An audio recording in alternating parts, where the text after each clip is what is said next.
Hey everyone, a very good afternoon. This is Ronit from Juno School of Business. We'll just start in a minute. People are joining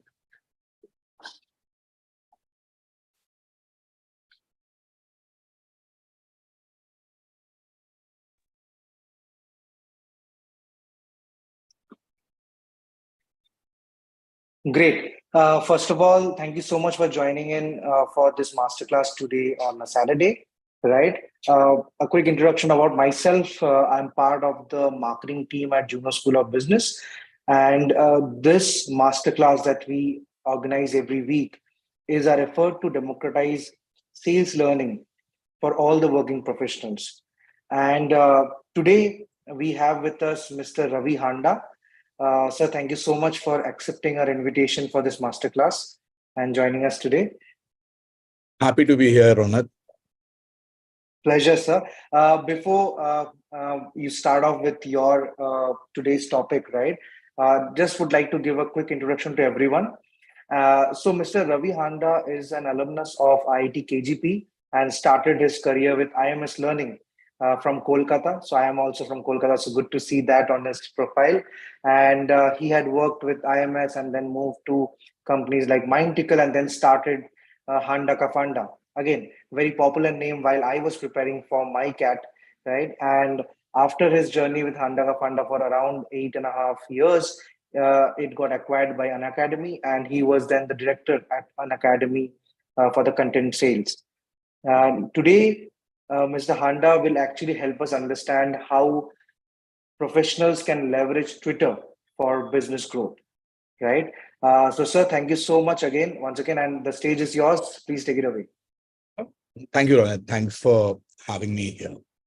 So the key agenda that I have for today's session is essentially we have been, I'm sure, even you guys have been using Twitter for a while. And personally, I've been using Twitter for around 15 odd years. And over the years, I've seen a certain journey for brands, some of the missteps that they took, and some of the great things that they have been able to do. What I would primarily like to focus today, now, Twitter can be in various ways. A is as an independent content creator.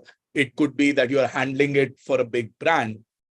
Today, what I would like to primarily focus on is what can a small and a medium level enterprise do with respect to Twitter, and how, suppose you are in the marketing team or in the sales team of such a company, what sort of impact can Twitter have and why you even need to be there.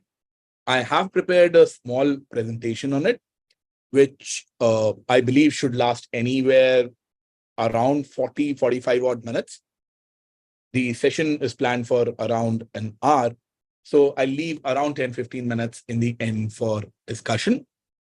Throughout, while the session is on, if there is anything that you would like to discuss, I'll be continuously looking at the chat feature. So in case there is anything that you want to discuss, you want to interrupt me, please go ahead. Don't give your questions for the end or anything like that. Just use the chat window. I'll give you the audio access and the video access to unmute. I hope Ronit will be there to help us modulate. Definitely. Definitely, sir. Then there are a couple of PDFs that I would also like to share with you at the end of the session, because I share them in the advance. You'll probably not get the full use of it.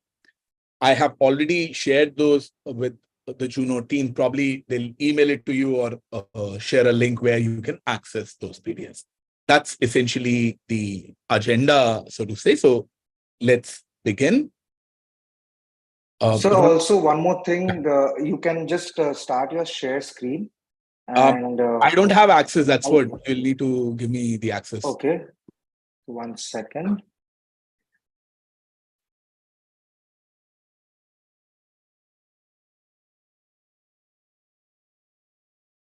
Can you check now, sir?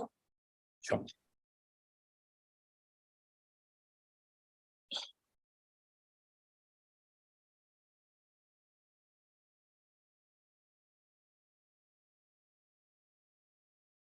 Oh, Perfect. We can see your screen.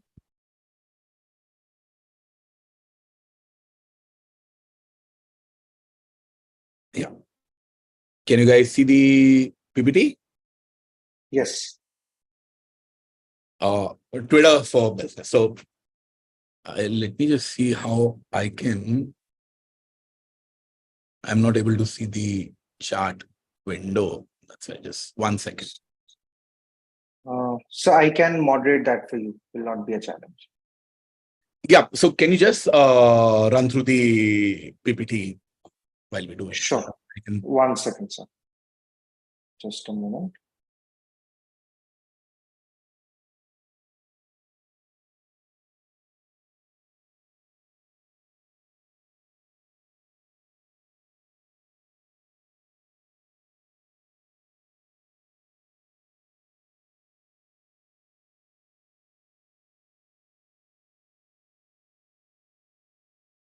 Uh, 1 second, sir. I'm sharing my screen.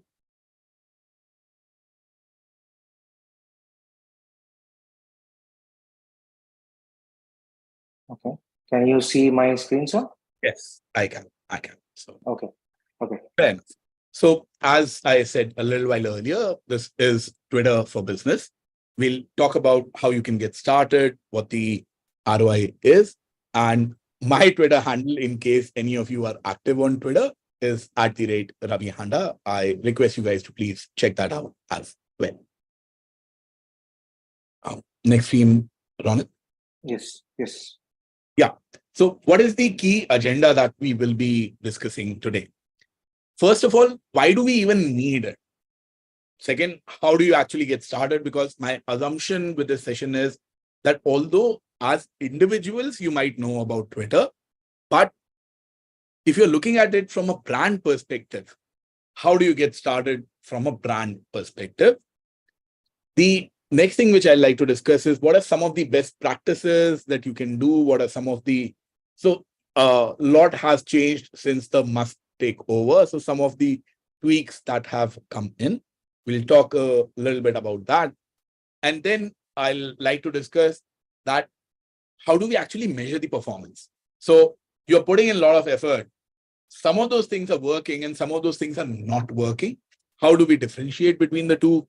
What are the analytics that Twitter provides? How can we deep dive into that?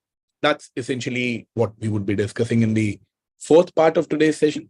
And finally, we'll have a 10-minute Q&A in case you guys have any specific questions that I can address.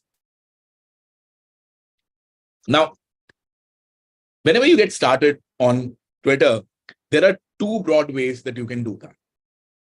One is that you're working for a brand or you individually yourself have a small business and you want to focus it primarily on a business aspect of it. The other aspect is that you get started as an individual content creator. Now, I believe the individual content creator game will keep out of it for today, maybe for some other time. I would like to focus today's session primarily on the small and medium business aspect of it as to how a brand can leverage Twitter to maximize sales or impressions or get clients and various other aspects. That's the key reason. And why is it even important? Why do we even, what's the need to even care about Twitter in a country like India? So let's look at some stats for that. Yeah. So if you look at Twitter as a platform from a global perspective, it is the number one platform for discovery. Now, there is some argument that can be made that Twitter in India is essentially used by two kinds of people.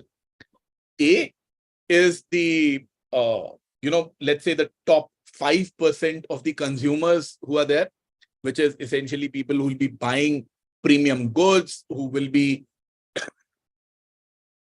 reaching out to brands for better service and stuff like that.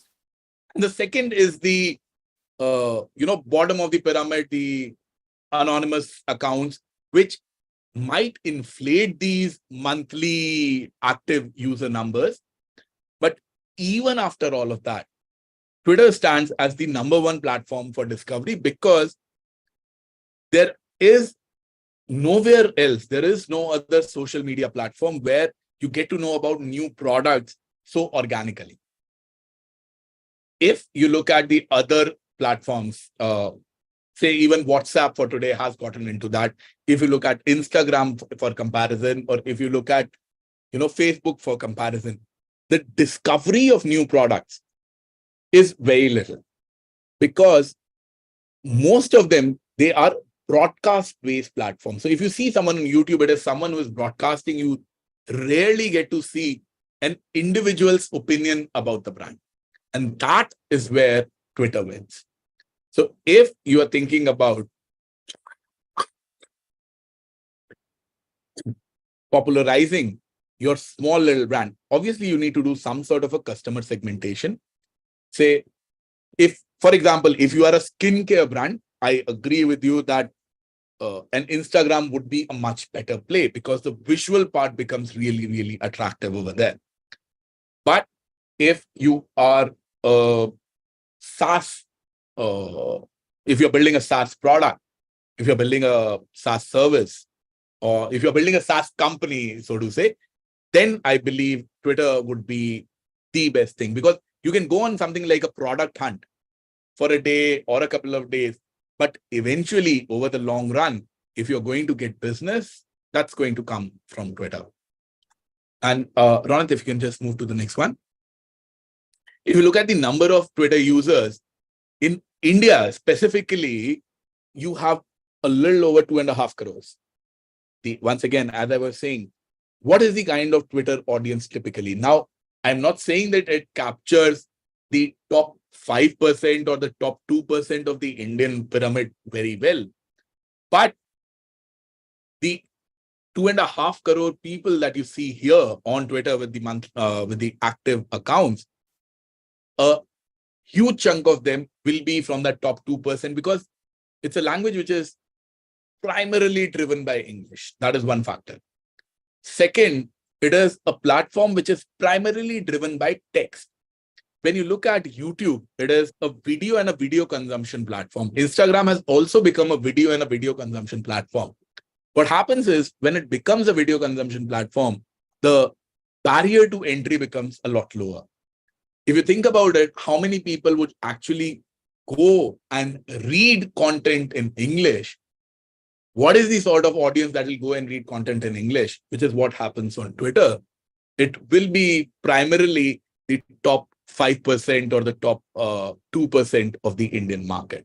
Another very good example for this that I like to cite is that if you look at the regional language newspapers, the amount of reach that they would have. So let's say something like a Malayalam Manorama or something like an Anand Bazar Patrika, if you look at the sort of reach that they would have, Times of India would nowhere even come close. They will sell a lot more in a state than what Times of India or an Economic Times would sell maybe in all over India.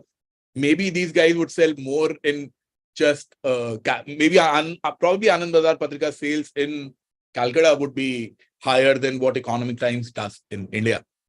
But when you look at the ad rates that are there, in terms of how much it costs to advertise in these Economic Times and the Times of India newspapers, you'll realize that the disparity is not that large. And the reason for that is because of the audience that is expected to read Times of India, the audience that is expected to read Economic Times, the audience that is expected to read English content. That is where the premium market lies. Yes, there is fortune at the bottom of the pyramid, but for a lot of these small companies which are coming up, if you want to target the top 2%, the top 5%, Twitter becomes a very good example, a very good platform for that. I believe that is essentially the reason why, if you look at a platform like Cred, for example, now Cred has essentially, so maybe while I'm talking about Twitter being the top 2%, 5%, Cred is essentially talking about the top 0.1% of the market, and that is where they're able to target those sort of guys. So you need to look at what sort of a business you are in, and that is where probably Twitter becomes handy. So before you even get started on Twitter as a brand, it is very, very important to understand that what is your target customer? Who is it that you are going after? And if you are going after the bottom of the pyramid sort of space, I'm not very sure how effective Twitter would be in getting those customers. In that case, probably Twitter would be useful as a customer support sort of a thing, or as an engagement metric.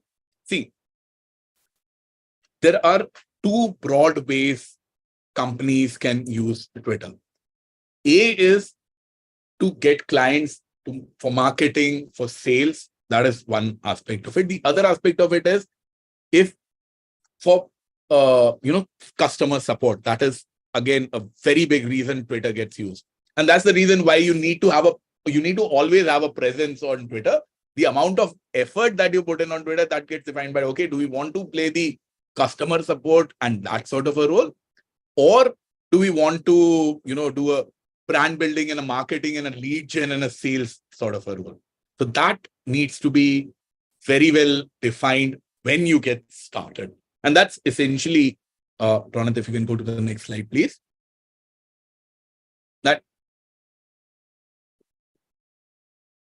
So this is where I was talking about the quality of the Indian audience.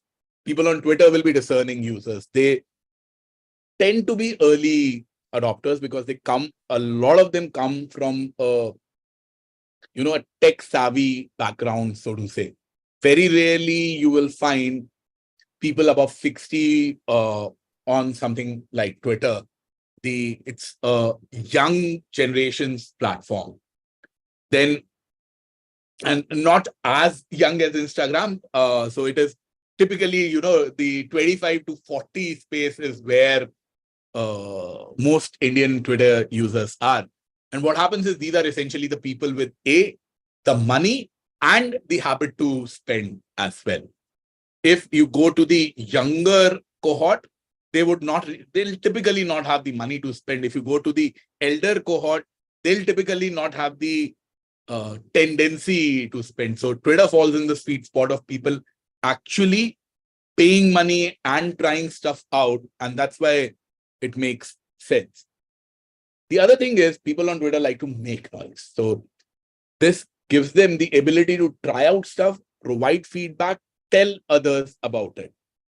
Even though you might be a consumer on YouTube, even though you might be a consumer of Instagram much more, but the tendency to create videos is a lot less, because creating videos is hard. If any of you has ever tried to make even one Instagram reel, you would probably know that how hard it is to create a 1-minute video versus a series of 5 posts. Also, Twitter tends to be very, very interactive. So for a small business, which is maybe trying out new products, maybe trying out a new strategy, there you can directly talk to users very, very effectively. So so that's why I believe that for a small and a medium-sized business, Twitter seems to be the ideal platform to invest time, effort, and energy on it.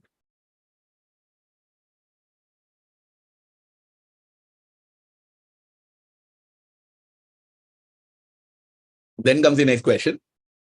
Hopefully, I would have been able to convince you by now that for you guys, whether Twitter works or not. So that makes a difference. But if you believe, so this is the first part of it. If you believe that Twitter is the right platform for your business, then comes the next question. Okay, and I'm convinced I need to do this.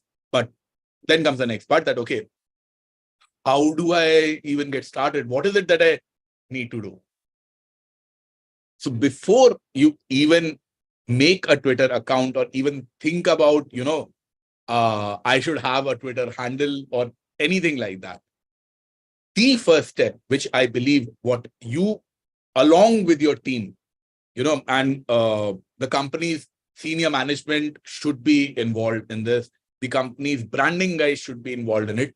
It is possible that you are the one who is doing the actual execution of it. Because, even the VP of marketing will not be sitting and deciding what needs to go out on Twitter. But before all of that, what needs to happen is you need to do a very, very small exercise as to what the brand means. So this is a small worksheet that Twitter provides. So it's not something that I have made. This is a small worksheet that Twitter provides. And I've shared this particular worksheet with Ronan. This is one of the PDFs that I would like to share with you. Now, this is essentially to figure out what your brand's identity should be on Twitter. Now, you are an individual. You might have some preferences. You might not have some, you might have some likes and dislikes. A lot of times what happens is, and this is one of the problems that I've seen with, especially with small brands, is they'll outsource this particular work to maybe some agency. They'll hire a smart 22-year-old to run their Twitter account, but it does not really reflect the values of the organization or what is it that they are trying to do. And for that, it is very, very important that before you even get started, what you need to know is, okay, what does my brand represent? You need to know yourself. Pretty simple, straightforward ideas. Ronit, can you go to the next sheet, please? So this is an exercise, and I have one particular part which I have not put out on LinkedIn. Probably that's why Ronit didn't mention. So what I do is I do consult a couple of edtech startups today with their social media strategy. And social media strategy for edtechs is typically YouTube and Twitter strategy, because these are the two main things that those guys are working on. YouTube, LinkedIn, and Twitter, to be precise. And for all of them, this is the template that I follow. This is an exercise that I give out to them. Boss, fill this out so that I at least know what needs to be done. So this is an exercise. If you decide that, okay, I will be going ahead, will be making an account, I will be becoming active on Twitter. Before you go ahead, this is something that I'll ask you to fill out. This sounds like very stupid questions, but when you discuss this in a meeting with 5 people, trust me, the VP marketing and the CEO and the 22-year-old kid who will be handling the Twitter account will have very, very different responses to this. So getting all of them to agree on one thing, that's very, very important, because once you establish this sort of identity for yourself, it is something that would continue. You need to do this exercise only once. Maybe you are handling the Twitter account for this particular brand in 2023. In 2024, it might be a different person who is handling it. How will he know what needs to go out?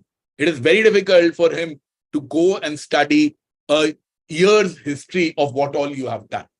He will have to start from scratch.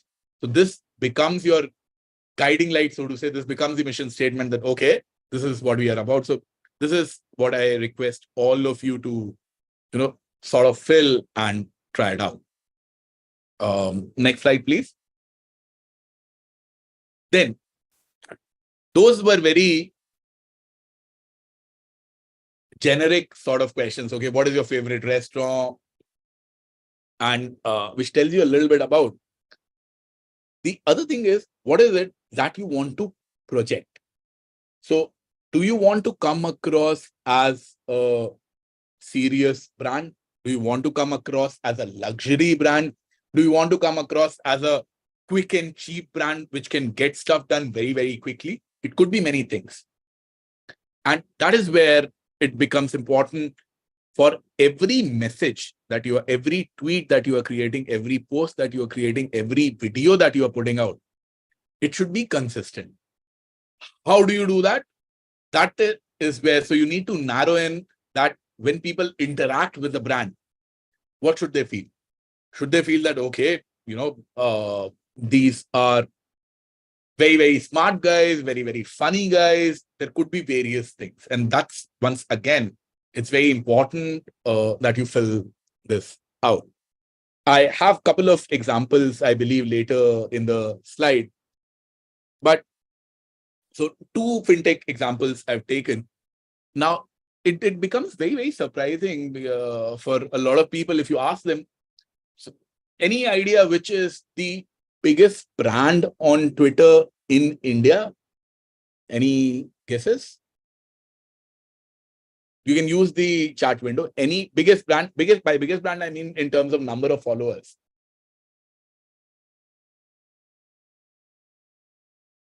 Nothing coming in, or maybe I'm not able to see the. Okay, so it is essentially SBI. Ronit, can you go? In Indian brand, Yogesh. So SBI, quite surprisingly, is the biggest brand on Twitter in India. And you can go through the sort of content that they put out. Are they doing customer support? No. Do they do these sort of a lot of interactions? No. Say, for example, if you look at ICICI Bank. Now, ICICI Bank is very, very proactive on Twitter. You have any sort of complaint, you put it out there. So they have separate handles for various departments, how it gets handled, how quickly it gets handled. SBI doesn't do all that. For SBI, but there are some things that SBI does. SBI does promotion, marketing, and all of that. It connects with the one. SBI itself is a very, very big, it's a very huge B2C. It's a business to consumer brand, which is visible all around us. But there are multiple other big brands which are there, but no one even comes close to SBI because they have stayed consistent throughout, the many, many years they have been on Twitter. They post extremely regularly. They'll have media which is designed specifically for Twitter. So if you look at some of the big brands, what they would do is Nestle being an example, again, huge brand. What they'll do is they'll take their TV commercials and they'll put it out on Twitter.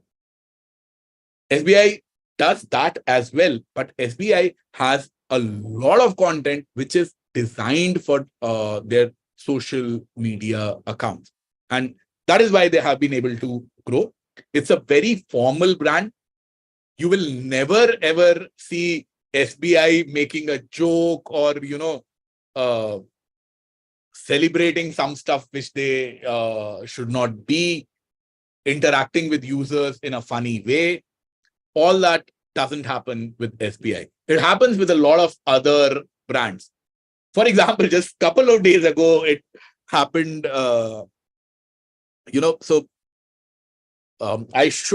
since I made the PPT a little while earlier, I wasn't able to add that. Zomato is an extremely active brand on Twitter. And in my opinion, what they did was a mistake. So what the Zomato guys did was they posted a tweet, which in their opinion was a funny tweet. They posted a bag of banana chips and they tagged Gurgaon police saying that, okay, someone got drugs into the office. It's funny. Do I like banana chips? Yes, I like banana chips. Do they give me, a special sense of satisfaction? Yes, they do. I do agree it's an extremely funny tweet. I would have loved it. But I criticized it for the very, very simple reason that they are actually tagging a government handle, a Gurgaon police handle to be precise. And I criticized that on Twitter. Then they deleted that particular tweet. They apologized that, okay, Handa, we should not have done that. Then this entire thing that got picked up by, So I've seen the article in Business Today. I've seen the article in Times of India. I've seen the article in 4 other publications. Bad publicity. But and Zomato has done that multiple times. They'll post some stuff which will get criticized by a few people. Sometimes they will delete it. Sometimes they will not. But when you are a brand like Zomato, where you try to be funny, where you try to be engaging, these risks would come into the picture. FBI would never do that. One of the brands which I believe does the funny part and the interaction part very, very well from the fintech space is a company called Jar. I have a couple of examples for that as well. Yeah, so these are just some random tweets that I have picked up. Now, Jar is a funded company, but it's still fairly recent. I don't know if any of you would have used it or not. It's targeted at young people. The business model of Jar is that it encourages youngsters to save money. So it is essentially targeting, the 25, 30 sort of an age segment where people have just started earning. They have some surplus money, but they don't save and they splurge a lot. And that is what reflects in their marketing as well. So you look at, so FBI made a post on Ganesh Chaturthi, which was there on the last slide.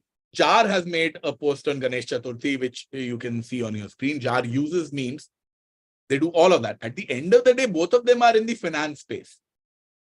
But their entire voice is very, very different. And that's the fundamental reason why, I started that even before you make your Twitter account, you need to know what the voice of your brand should be.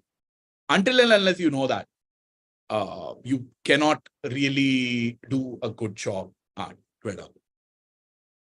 Ravi, we have a question from Poonam.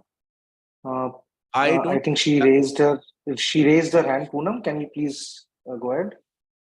Yeah. Are there any stats which could help us understand, what kind of hashtags to be used on Twitter? See, the stats part is essentially, how do I say it? So what's hashtags to use at a particular point of time? That would depend upon what is trending at that particular point of time. Say, for example, when Ganesh Chaturthi is happening, now there could be multiple hashtags that would be going around at that point of time. That could be Ganesh Chaturthi, that could be Happy Ganesh Chaturthi, that could be Ganpati Bappa Moria, and there could be a few others as well. What you need to do at that point of time is you need to look at which of these hashtags is the most popular one. How do you do that? On Twitter, there is a trending section. You can go to each and every hashtag, click on it, and it'll tell you 5,000 tweets in the last 1 hour or 20,000 tweets in the last 1 hour. Whatever is the most popular hashtag, that is what you are supposed to pick at that point of time. You cannot pre-plan it, so to say. So you can pre-plan the fact that, okay, we will do something on Ganesh Chaturthi. Say, for example, in this particular Jar tweet that we look at, now this particular text part of it should have been and could have been planned earlier. If you go to the previous slide from SBI, Ronit, can you just go there? Now, in this also, obviously they made the image a lot before because, you cannot wake up on Ganesh Chaturthi and make this image. But the hashtag that these guys are using, that hashtag gets decided on what particular hashtag is trending on that particular day. And that matters. Poonam, that matters a lot because is it going to be Happy Diwali or Shubh Diwali or Shubh Deepavali or Happy Deepavali? Now, all of them, they might be communicating the same message, but what are people tweeting about? You cannot know in advance. Okay, so you know that Diwali is next week. What content we are going to put out, again, that is something that we know. But the day you are posting it, that is when you need to figure out which hashtags to use and which hashtags not to use. I hope that answers your question.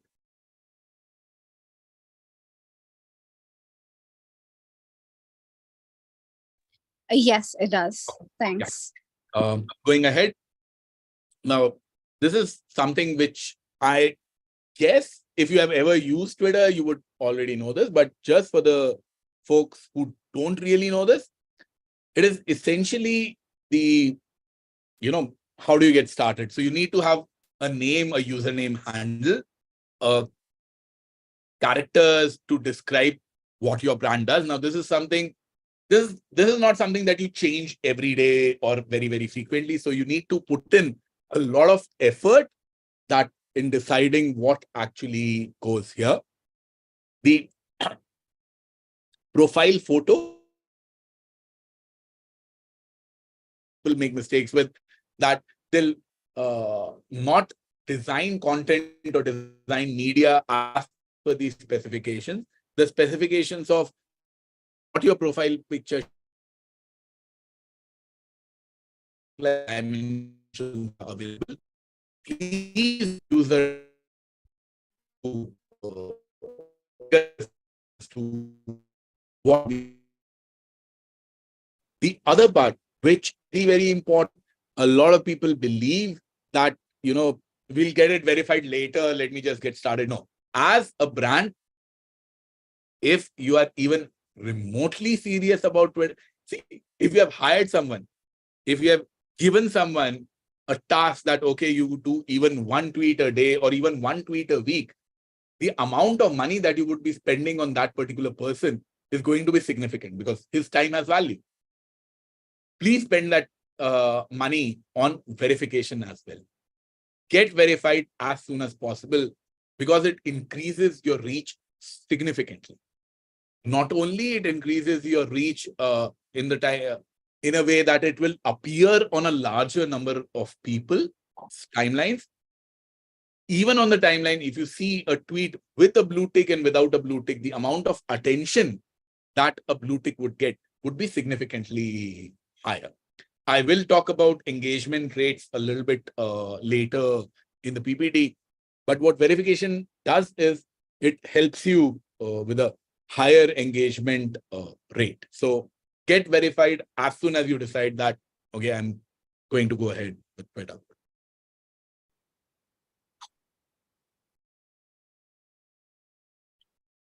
Now, this is something which I very strongly believe you need to do as a brand, not as an individual.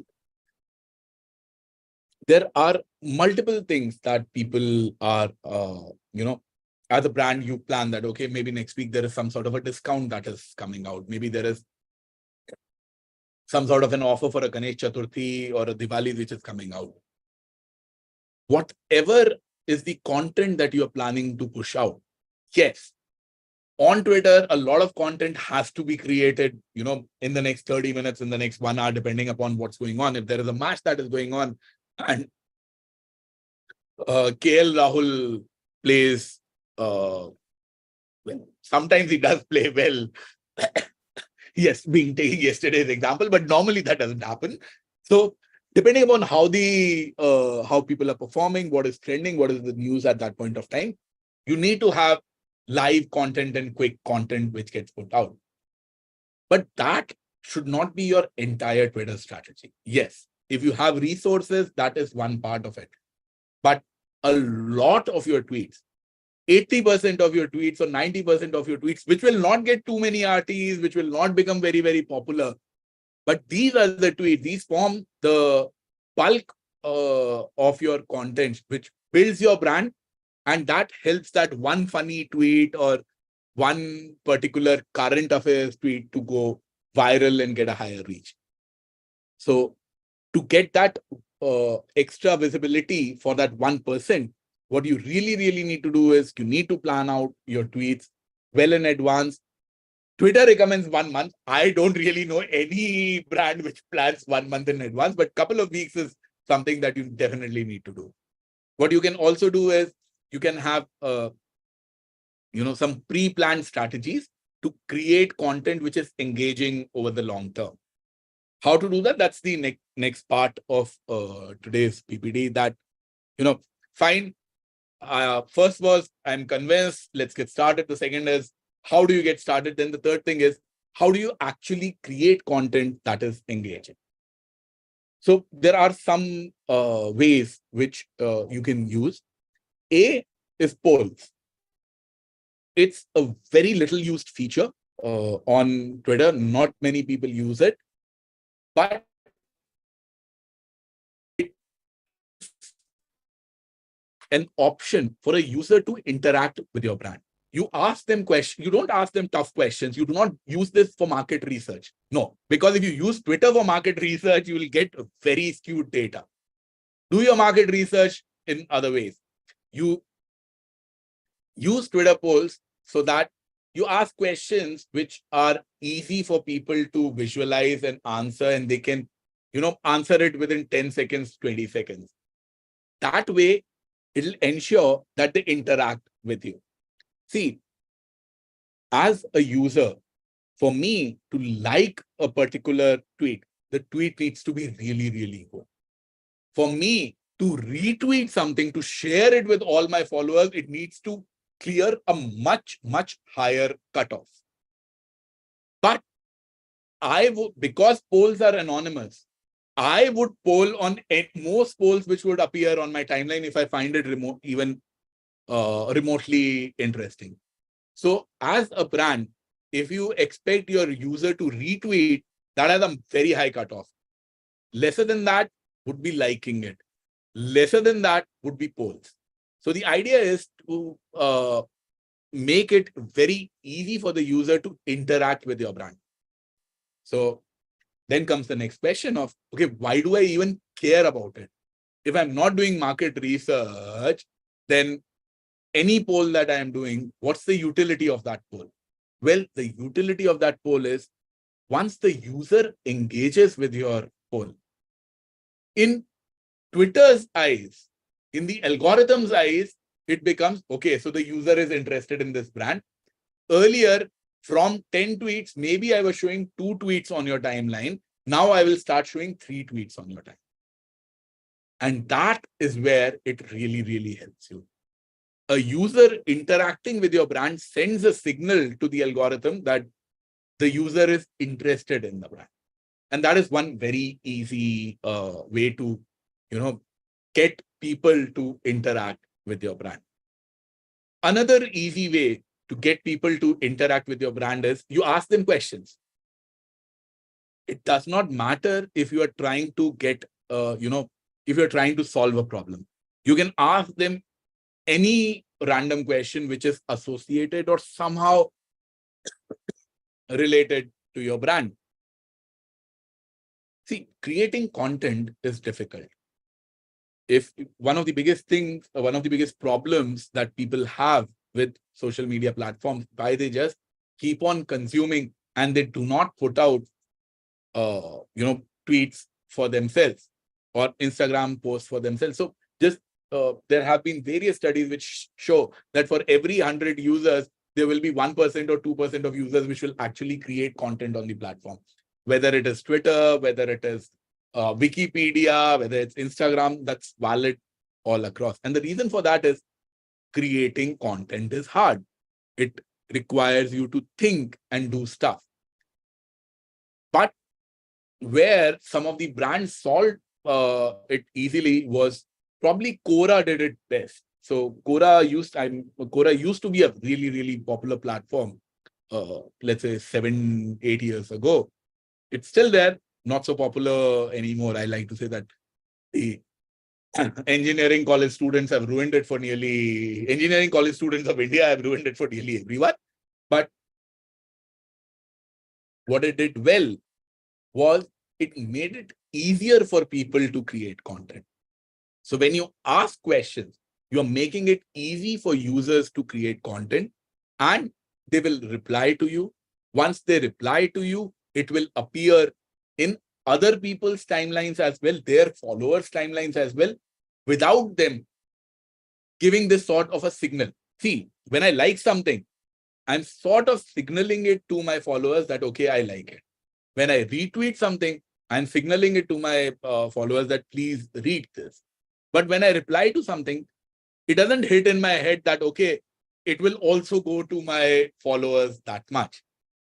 And you can use this gap that exists in psychology to A, help you with the algorithms, and B, get a higher reach. So asking questions also works really, really well for your brand to grow. Next slide, please, Ronit.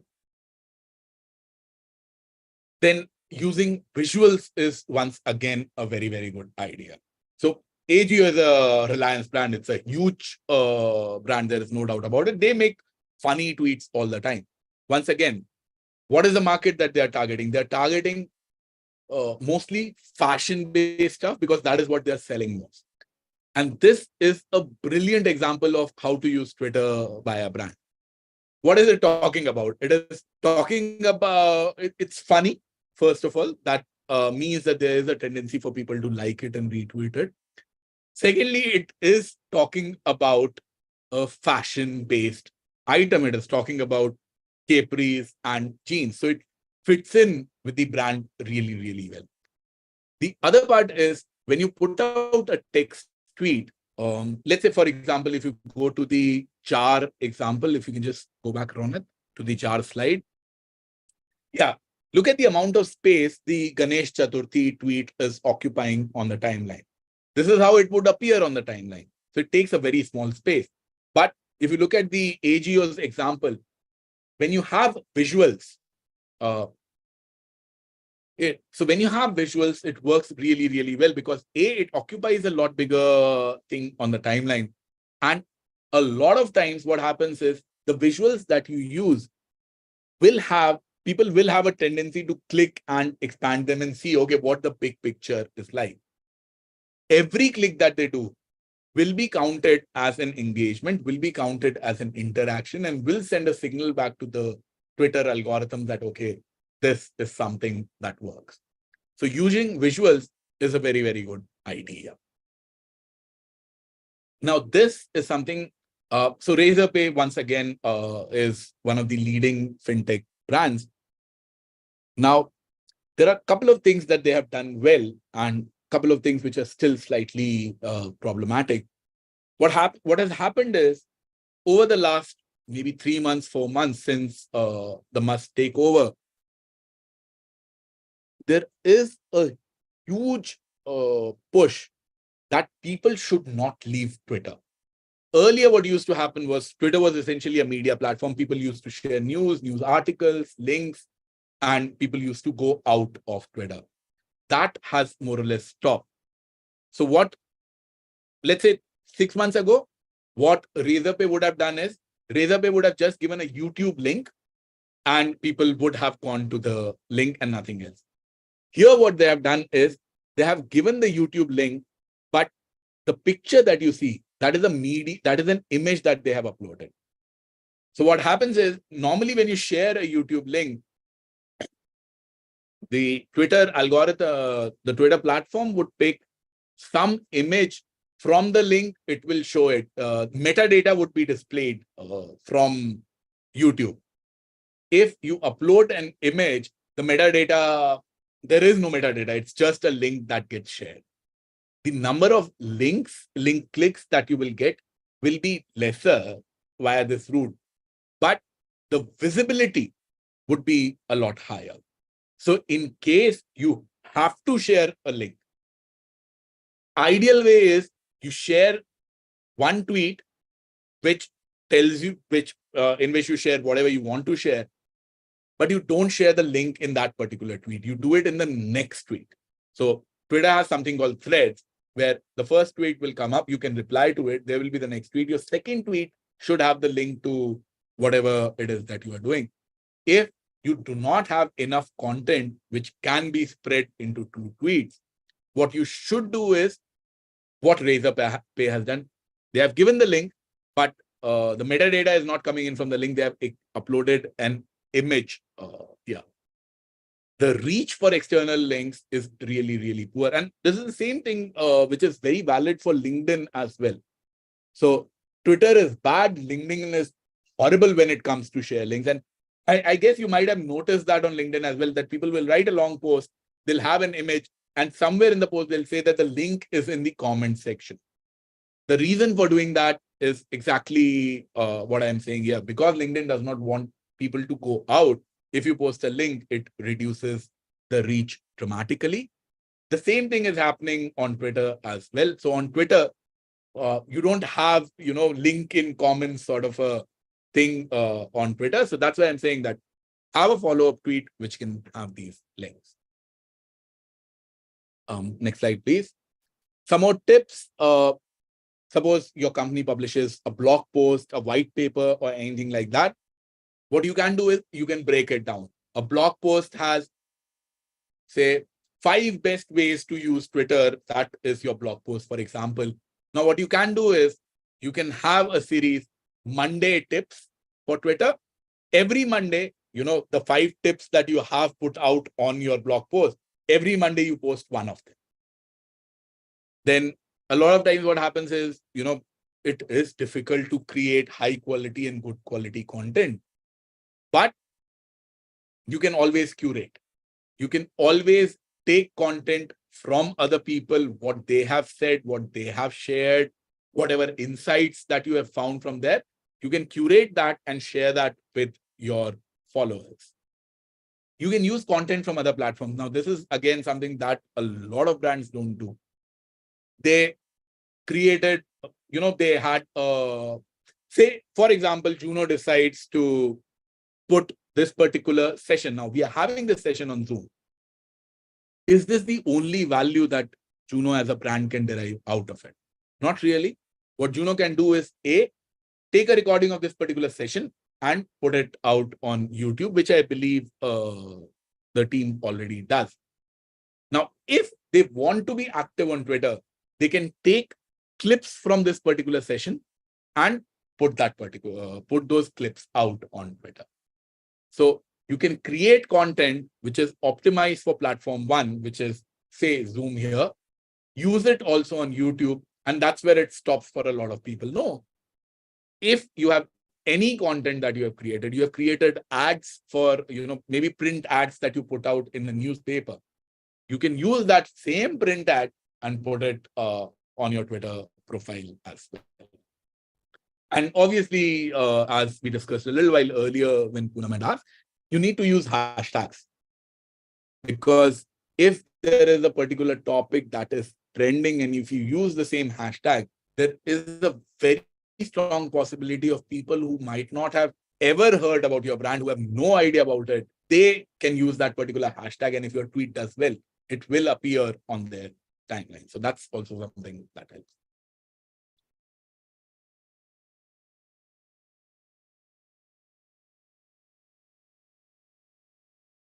Now, coming to the final part of it, how do we even know what is working, what is not working?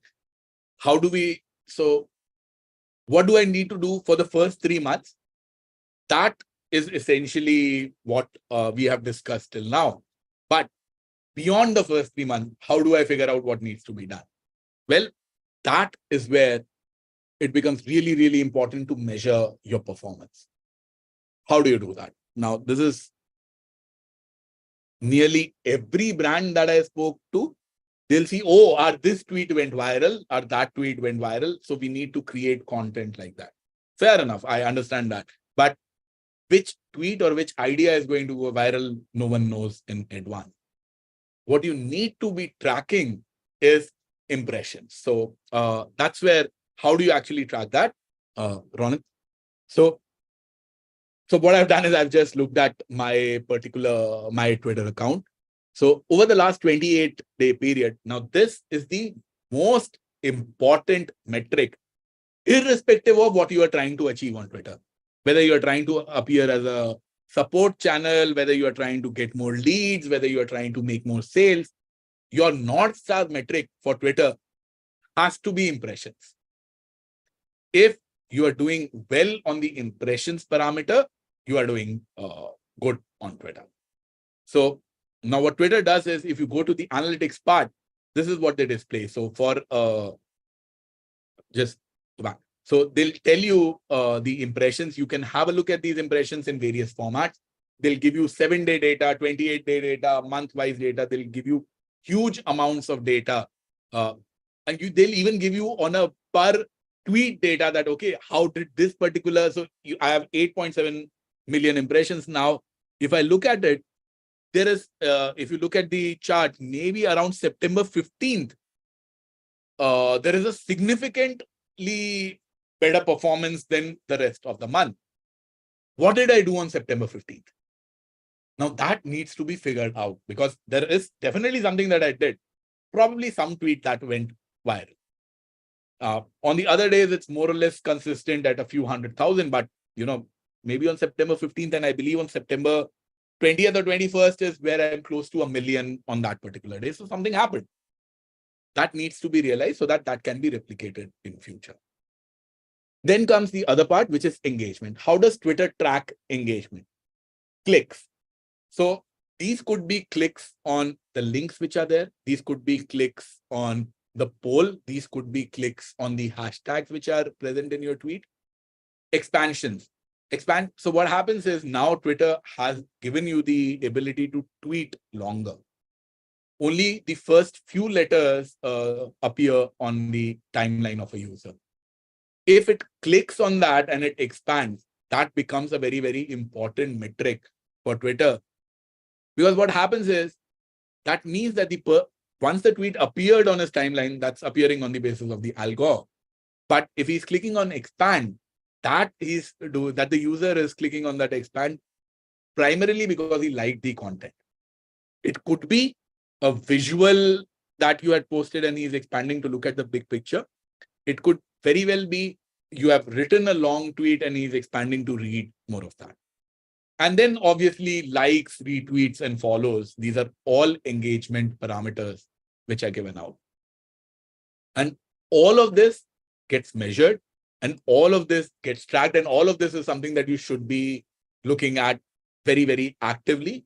Impressions becomes your North Star metric, but these are some of the other things that you need to consider. Ronak, can you go to the next slide, please?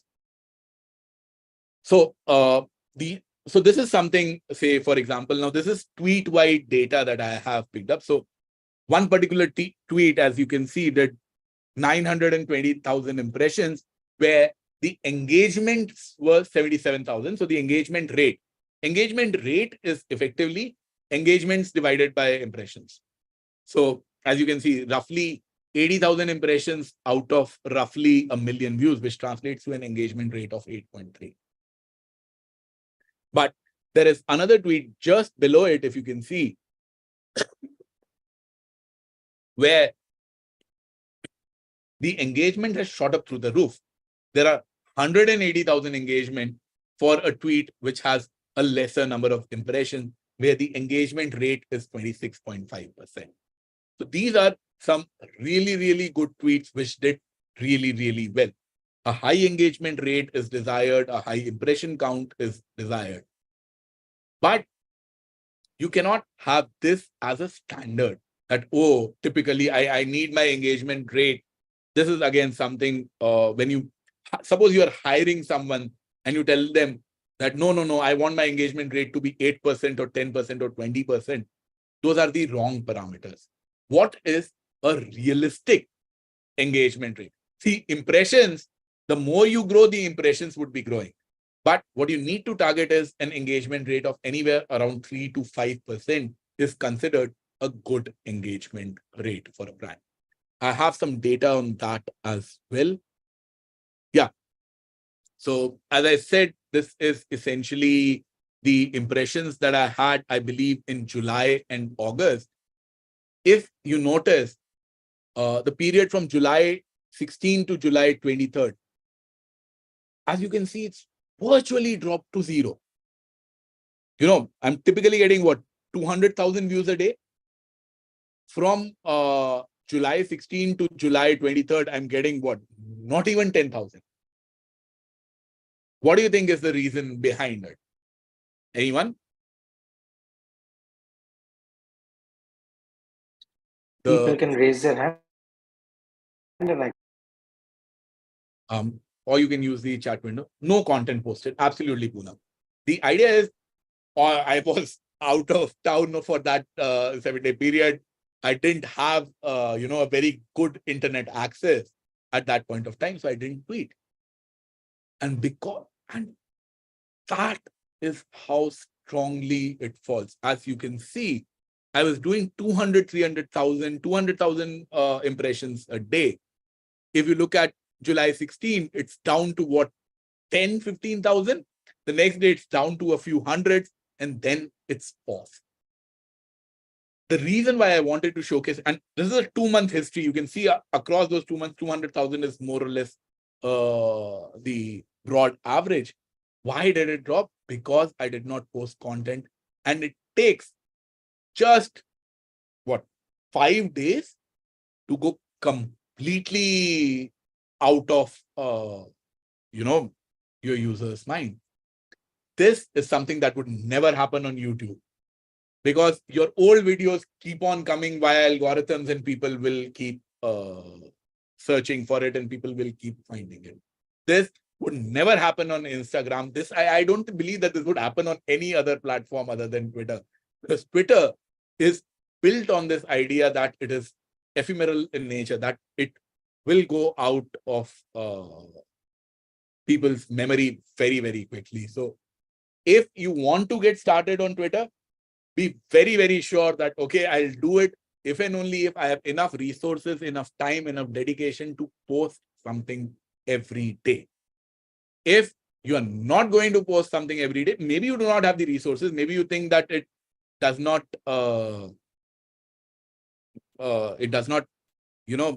become horrible, but if you do not have the resources, don't get started on Twitter if you cannot do that every day. Abhishek is saying generally it happens if there is no content posted for a period, discoverability is pushed back. Yeah, Abhishek, I fully agree with you. If you do not post on YouTube for a long period of time, yes. In Twitter, all I'm trying to say is it happens in 3 days.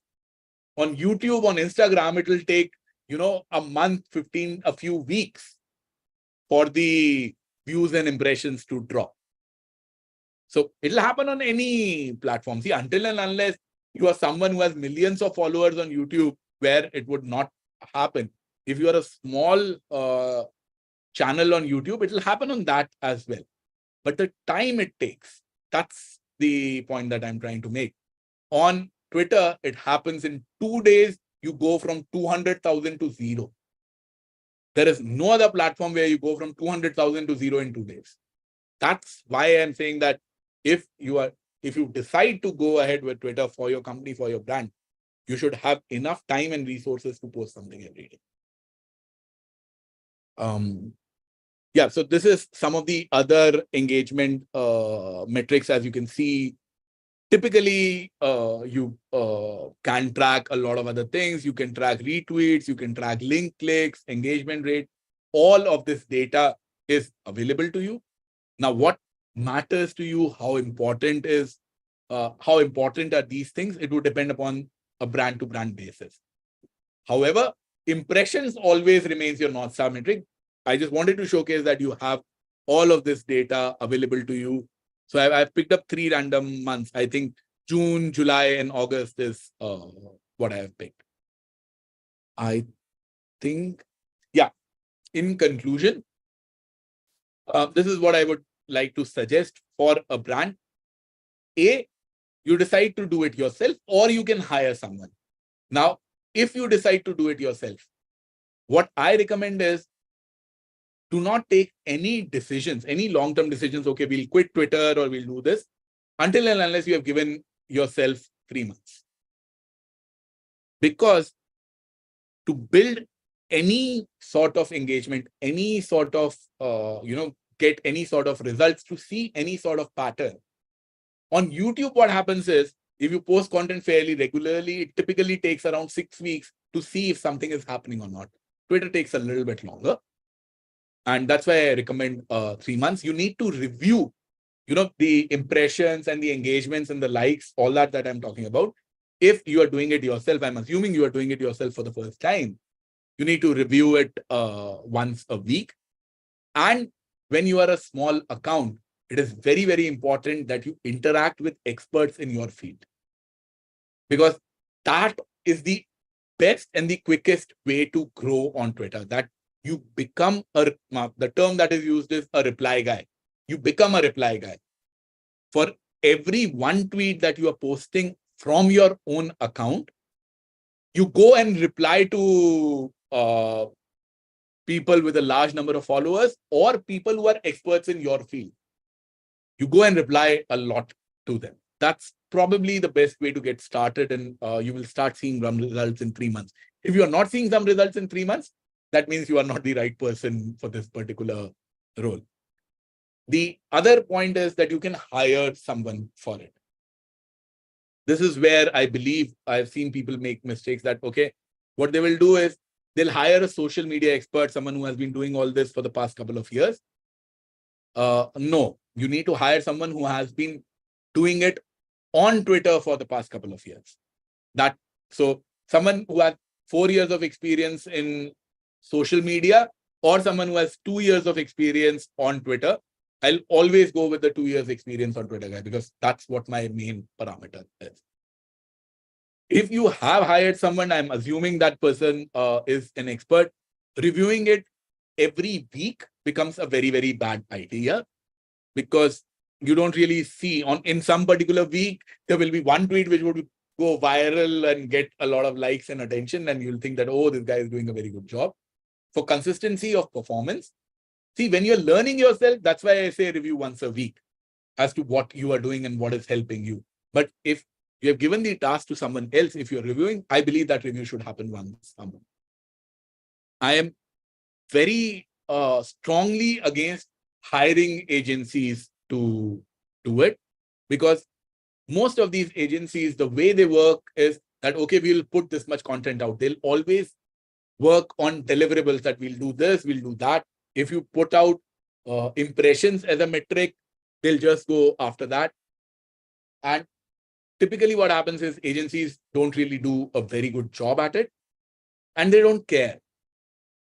A bad tweet can really hamper your brand, especially if you are small. See, Zomato would survive because Zomato is a multi-billion-dollar company. They don't care.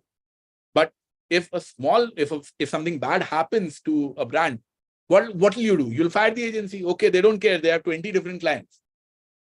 So hiring an agency for handling your social media is it's a bad idea. It's a bad deal. It's not something that I would recommend.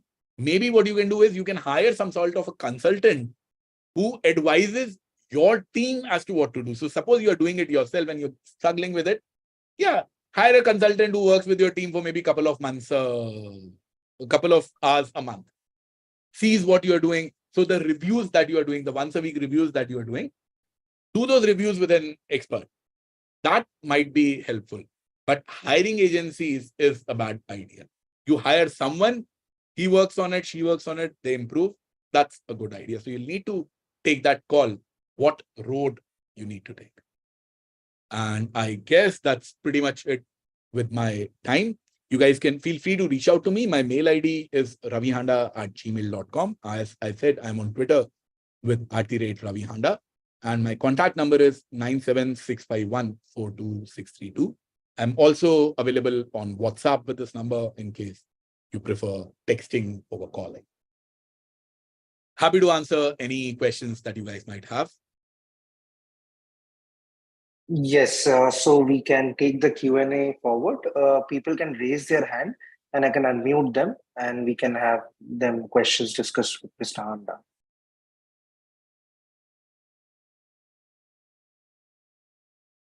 Any question, people, if they have?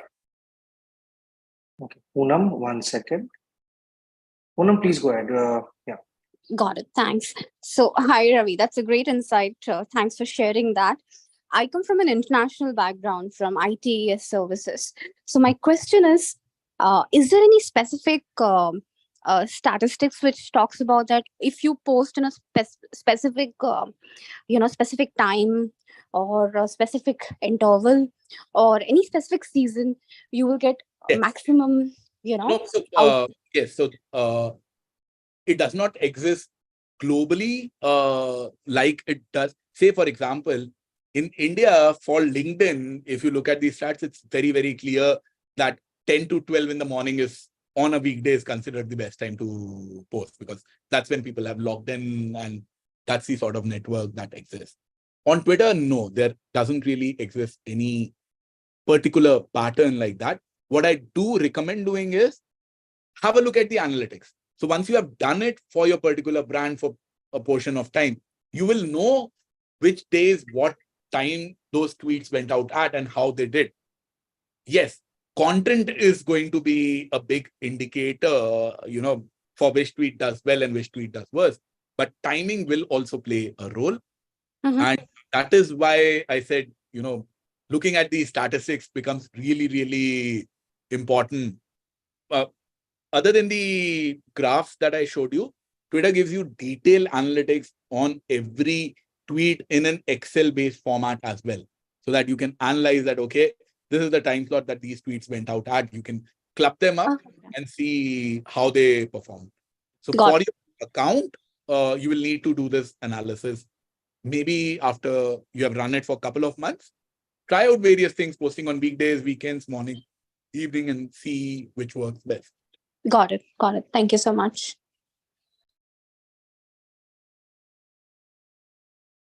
Do we have anyone else who wants to ask a question? Okay, so as we don't have question, we can conclude this. So thank you so much, Mr. Handa, once again for taking out time. One thing before we actually end this session, I'll just share the certificate link for people who have joined. 1 second. It's in the chat.